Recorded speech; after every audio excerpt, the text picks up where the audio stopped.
Assalamualaikum warahmatullahi wabarakatuh. Perkenalkan, nama saya Nia Daniati dari Prodi Teknologi Pendidikan UPBJJ Serang. Pada tugas ketiga ini, saya akan membuat bahan belajar untuk PJJ berupa video pembelajaran.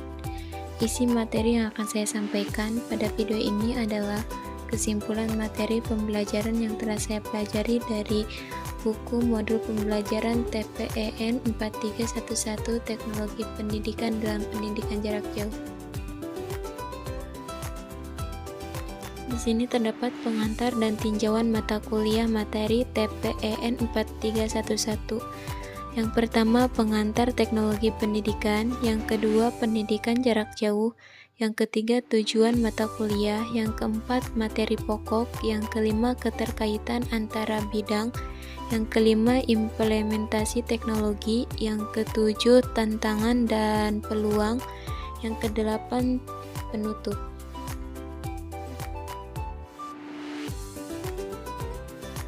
Pada modul 1, di sini terdapat konsep dasar teknologi pendidikan, perkembangan dan konsep teknologi pendidikan dari 1950-an hingga 2018. Pada 1950-an, awal penggunaan media.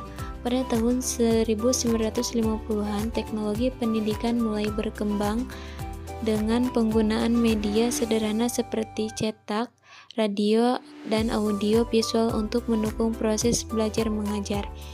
Pada 1990-an, revolusi komputer.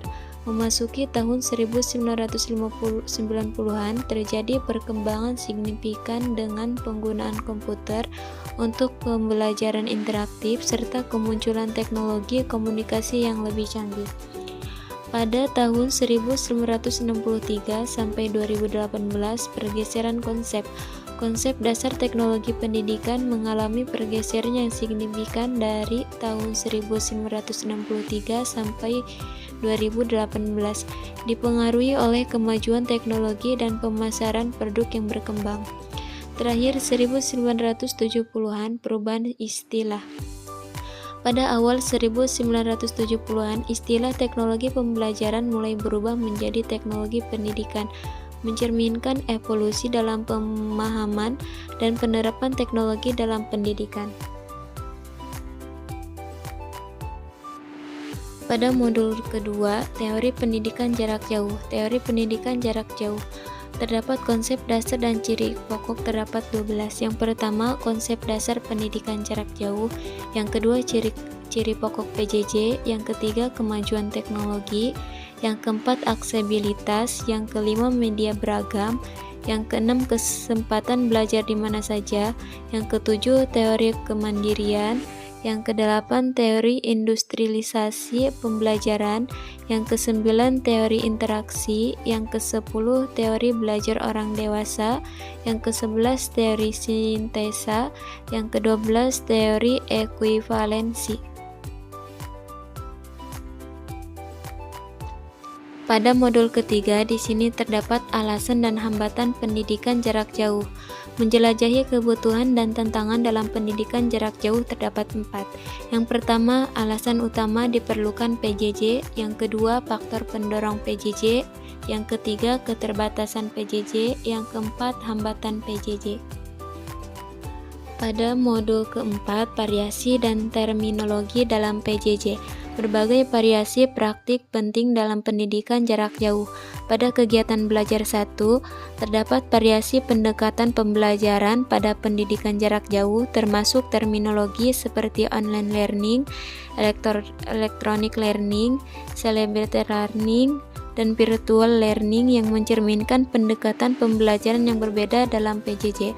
Pada kegiatan belajar 2, berbagai terminologi teknis dalam PJJ seperti PTJJ, modus pembelajaran tunggal dan rangkap, serta perbedaan antara teacher-centered dan learner-centered yang menunjukkan variasi teknis dalam penerapan PJJ. Lanjut pada modul kelima, di sini terdapat kegiatan belajar 1, yaitu fungsi pendekatan sistem dalam teknologi pendidikan. fokus pada peran pendekatan sistem dalam memecahkan masalah dalam PJJ dan pengembangan bahan pembelajaran yang dapat digunakan secara mandiri, interaktif, serta multimedia. Terdapat juga penggunaan sistem dalam PJJ. Penggunaan sistem yang efektif untuk mengatasi masalah dalam pendidikan jarak jauh dan meningkatkan pengalaman belajar dengan bahan ajar yang beragam. Dan yang ketiga, karakteristik bahan pembelajaran PJJ. Bahan pembelajaran PJJ harus bersifat self-instruksional, interaktif, dan multimedia untuk meningkatkan keterlibatan dan pemahaman peserta didik. Lanjut pada kegiatan belajar 2, fungsi manajemen pembelajaran.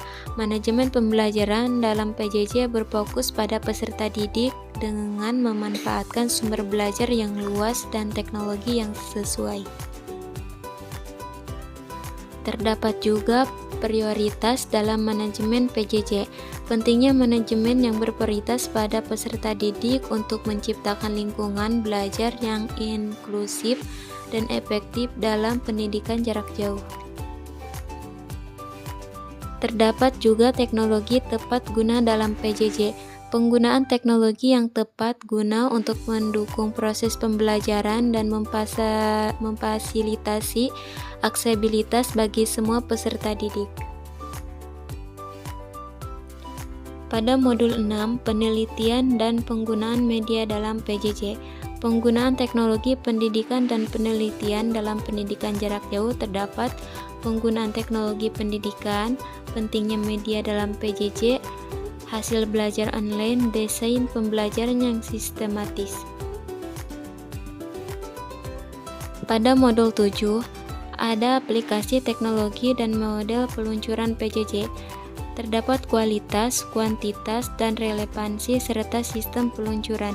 Ada kualitas PJJ, akses pendidikan, model peluncuran PJJ, konvensional, berbasis komputer, berbasis internet, blended learning, internship, atau mentoring.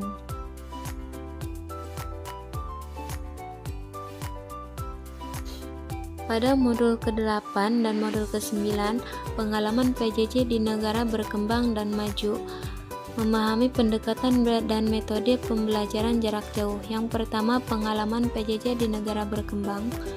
Negara berkembang memulai penyelenggaraan PJJ dengan media sederhana, beradaptasi dengan teknologi sesuai kemampuan ekonomi dan budaya belajar.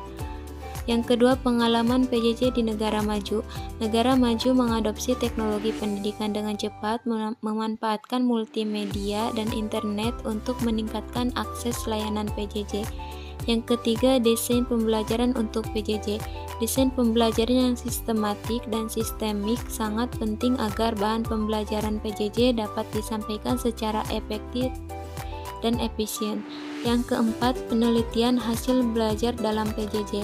Bahan pembelajaran jarak jauh diharapkan mendukung pembelajaran mandiri dan dapat dievaluasi dengan pengukuran yang valid serta reliable.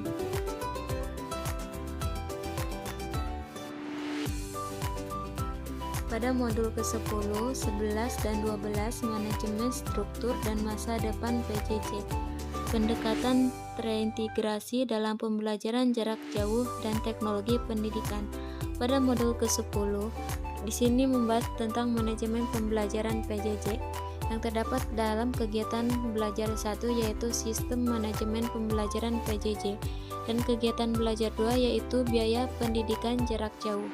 Pada modul ke-11 terdapat membahas tentang struktur organisasi PJJ.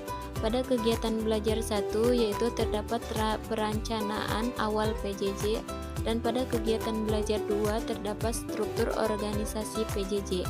Yang terakhir yaitu pada modul ke-12, di sini membahas tentang masa depan PJJ. Pada kegiatan belajar 1 terdapat PJJ sebagai bagian integral, dan pada kegiatan belajar 2 yaitu kecenderungan teknologi pendidikan.